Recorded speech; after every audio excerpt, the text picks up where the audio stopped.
Siapa be yang merekam nih? Aku rekam, Farhan rekam.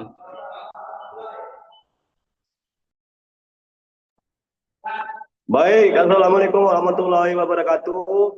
Selamat siang, teman-teman semua. Kembali lagi bersama saya Dimas Aji Praga Bimantara.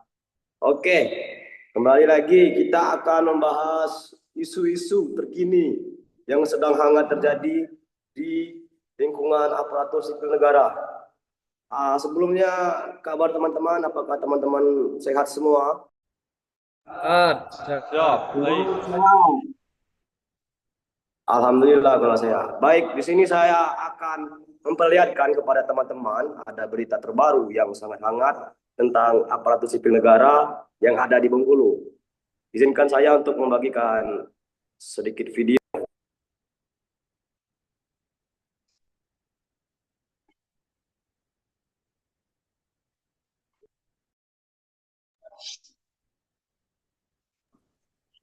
Ah, sudah bisa dilihat ya teman-teman.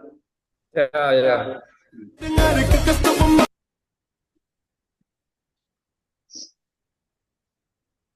Nah, Hari yang mantap.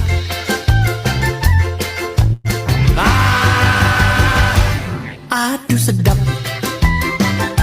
Kamu di Kemang, aku juga. Kok bisa ya nang? Kebetulan. Hari yang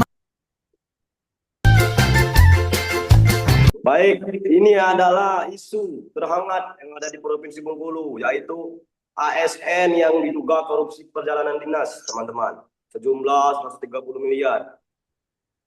Oke, di sini saya mau sedikit bertanya kepada teman-teman. Saya ingin bertanya, menurut teman-teman, apa itu eh, kasus korupsi tersebut merupakan kasus apa? Ada yang bisa teman-teman jelaskan? Apa kasus korupsinya, kemudian dampaknya, penyebabnya dia melakukan korupsi? Bagaimana menurut teman-teman? Izin jawab. Menurut saya kasus korupsi di Bengkulu itu tidak adanya tanggung jawab dari seorang ASN tersebut terhadap kerjanya, di mana dana yang dipakai untuk pekerjaan disalahgunakan untuk kepentingan pribadi. Begitu. Oh, jadi di sini korupsinya yang terkait uang perjalanan dinas ya yang tidak dipertanggungjawabkan dengan benar. Untuk faktor penyebab-penyebab utamanya apa yang biasanya terjadi di dalam video tadi menurut teman-teman?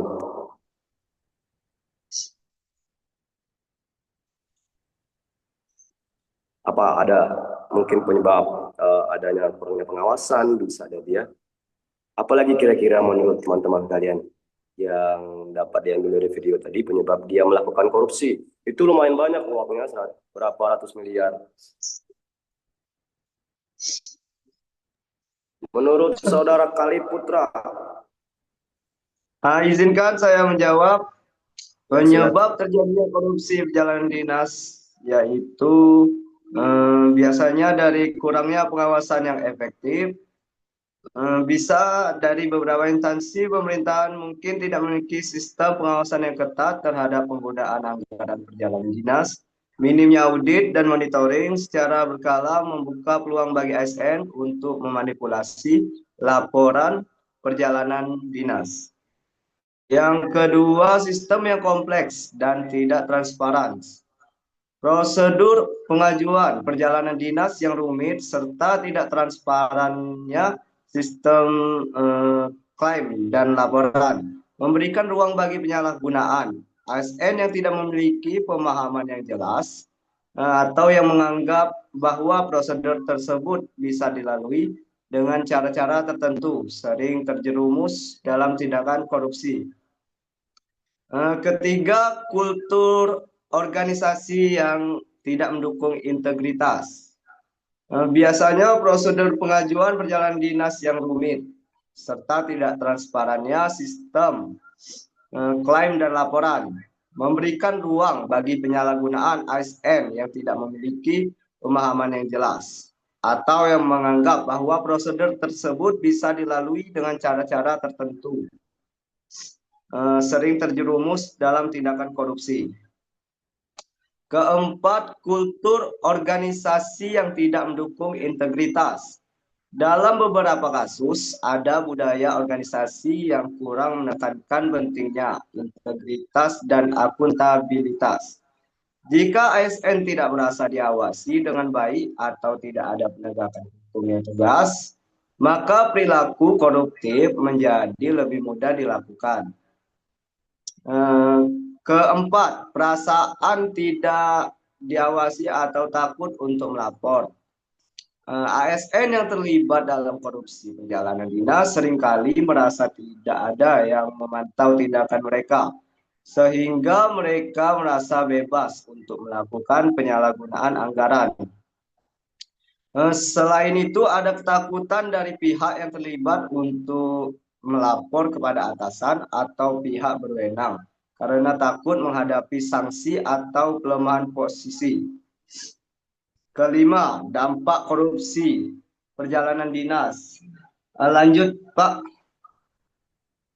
Sangat lengkap ya, Saudara Khalid Putra Mukmin ini menjelaskan penyebab terjadinya korupsi di Provinsi Bengkulu ini. Mungkin yang dapat saya tangkap tadi, mungkin paling utamanya kurangnya pengawasan ya dari pemerintah daerah, kurangnya audit, sangat disayangkan ya. Mungkin ada yang ingin menjelaskan lagi ya, dari video yang kita lihat tadi, apa penyebab dia melakukan korupsi? Apa sudah cukup jelas dari yang Pak Khalid jelaskan tadi untuk teman-teman? Pak Farhan bagaimana? Menurut Pak Farhan? Baiklah, izin seperti yang sudah dijelaskan oleh Saudara Khalid tadi, sudah cukup lengkap ya untuk penjelasan penyebab mengapa terjadinya korupsi yang terjadi di Bengkulu tadi. Dan mungkin untuk sedikit menambahkan, kasus korupsi ini bertentangan dengan nilai-nilai ASN yang sering dan selalu diterapkan, yaitu berakhlak. Ya, berakhlak ini yaitu akronim dari berorientasi pelayanan, akuntabel, kompeten, harmonis, loyal, adaptif, dan kolaboratif. Dari berita tersebut yang sudah saya simpulkan, yang melanggar nilai-nilai ASN tadi seperti pada berorientasi nilai pelayanan, oknum ASN tersebut melakukan tindak korupsi demi kepentingan pribadi, di mana berorientasi pelayanan ini harusnya memberikan pelayanan yang baik. Sedangkan oknum tersebut tidak melakukan pelayanan secara baik dan menyalahgunakan wewenang. Dan pada poin akuntabel yang dilakukan oleh oknum tersebut yaitu menyembunyikan aktivitas dari sistem kontrol dan menyalahgunakan wewenang sehingga melanggar nilai akuntabel pada nilai berakhlak. Lalu pada nilai kompeten, korupsi yang dilakukan oleh oknum tersebut yaitu seringkali dilakukan menggunakan kecakapan administratif untuk memanipulasi sistem.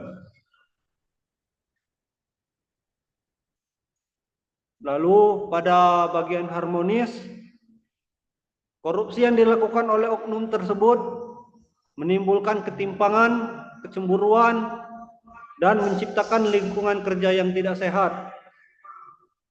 Dan yang diberitakan tadi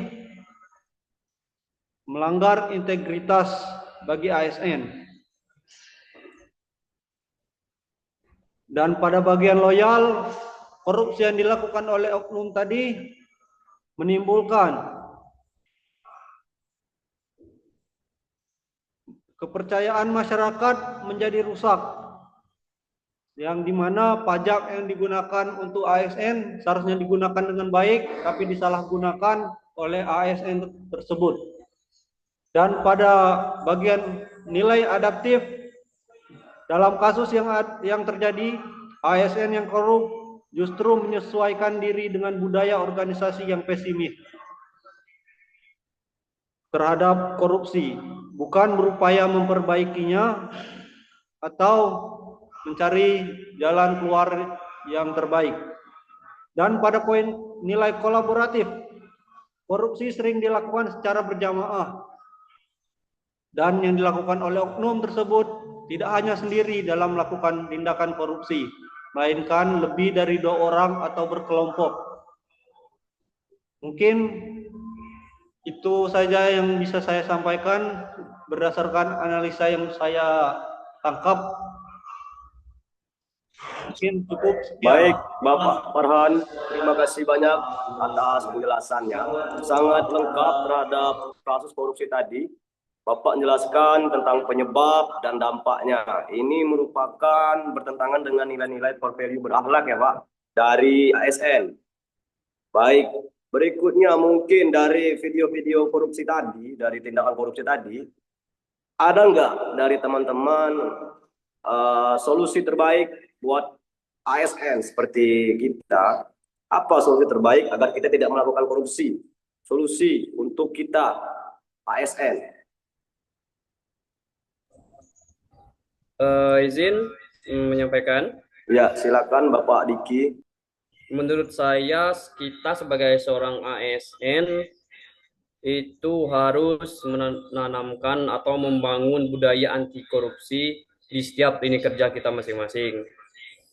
Selanjutnya itu tentang penguatan pengawasan dan keterbukaan informasi. Selanjutnya itu tentang penegakan sanksi tegas bagi pelanggar korupsi, di mana jika ada seseorang ASN yang melanggar, itu harus disanksi tegas agar membuat dia jera. Kemudian itu tentang penanaman nilai integritas dalam setiap langkah kerja ASN.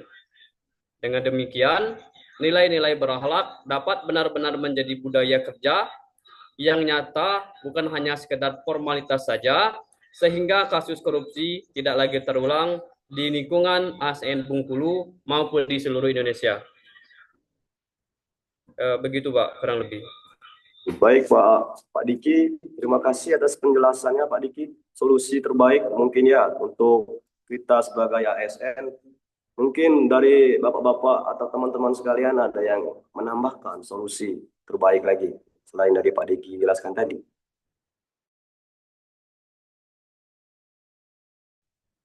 Agar korupsi ini tidak semakin merajalela, agar negara kita ini aman dari korupsi. Adakah solusi-solusi terbaru menurut Bapak sekalian?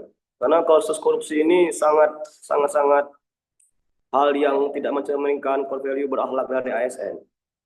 Apa cukup Pak Farhan dan Pak Khalid? Ya, izin rekan-rekan. Satu lagi Pak. Izin host. Ya Pak, siapa? Baik. Sepertinya menurut saya budaya Pak, korupsi ini sudah sangat melekat harus di hanya negeri kesadaran kita diri ini, bahwa sehingga melakukan tindakan kemungkinan Mohon maaf ini Bapak, korupsi. jangan barengan Pak. Gantian dulu Pak ya. Pak Farhan dulu, Pak Farhan. Siap. Ya, izin sebelumnya. Mungkin budaya korupsi ini sudah sangat melekat di negara kita ini. Mungkin untuk merubahnya harus dari hal-hal paling kecil dahulu. Mulai dari diri kita sendiri seperti bertanggung jawab akan tugas dan memulainya dari paling bawah atau paling dasar. Dan untuk merubah budaya ini kita harus bekerja sama dari segala sektor, dan untuk memajukannya harus ada dukung dari masyarakat dan semuanya harus berjalan dengan lancar.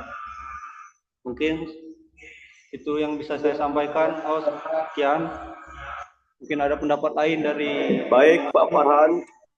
Terima kasih. Berarti kesimpulan dari Pak Farhan tadi adalah solusi terbaiknya adalah dari dalam diri kita sendiri ya.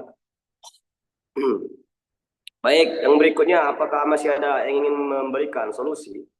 Pak Khalid atau Pak Diki menambahkan? Sepertinya cukup, Pak. Cukup ya, Pak ya. Satu lagi Pak tadi Pak. Berarti itu lagi ya. Siapa yang mau tadi? Pak Diki ya, coba Pak Diki. Gini Pak, menurut saya kita sebagai seorang ASN itu harus adanya kesadaran diri bahwa kita ini bertugas kepada negara dan kita tahu resiko kalau kita melanggar Undang-Undang Dasar Negara Republik Indonesia. Dalam hal ini itu seperti kasus korupsi. Kita tahu bahwa itu dilarang dalam negara kita dan kita tahu bahwa itu ada sanksinya Bapak. Jadi menurut saya harus adanya kesadaran diri dari setiap masing-masing ASN tersebut. Baik Pak Diki, terima kasih banyak atas solusi-solusinya. Baik untuk Pak Diki, Pak Farhan dan Pak Khalid, mungkin terima kasih atas waktu yang telah diberikan di ruang diskusi ini. Mungkin sebelum mengakhiri, saya akan memberikan beberapa kata untuk penutup atau meringkas materi atau diskusi kita. Jadi di sini kita berdiskusi tentang kasus korupsi ASN di Bengkulu, tentang perjalanan dinas yang dimanipulasi. Ini merupakan menjadi pelajaran yang sangat penting bagi kita untuk dapat mengimplementasikan dari kriteria berakhlak ASN yang bukan hanya sekedar slogan tapi harus diwujudkan dalam perilaku nyata kita sehari-hari. Mungkin sekian dari saya. Mungkin jika tidak ada lagi yang ingin ditambahkan, dapat kita akhiri diskusi kita pada hari ini. Cukup ya? Cukup Bapak-Bapak? Cukup, Pak. cukup. Baik. Terima kasih telah hadir di dalam diskusi kita pada pagi hari ini. Mungkin jika saya ada salah kata, saya mohon maaf. Saya akhiri. Assalamualaikum warahmatullahi wabarakatuh. Terima kasih Bapak-Bapak sekalian. Waalaikumsalam warahmatullahi wabarakatuh. Waalaikumsalam. Selamat siang.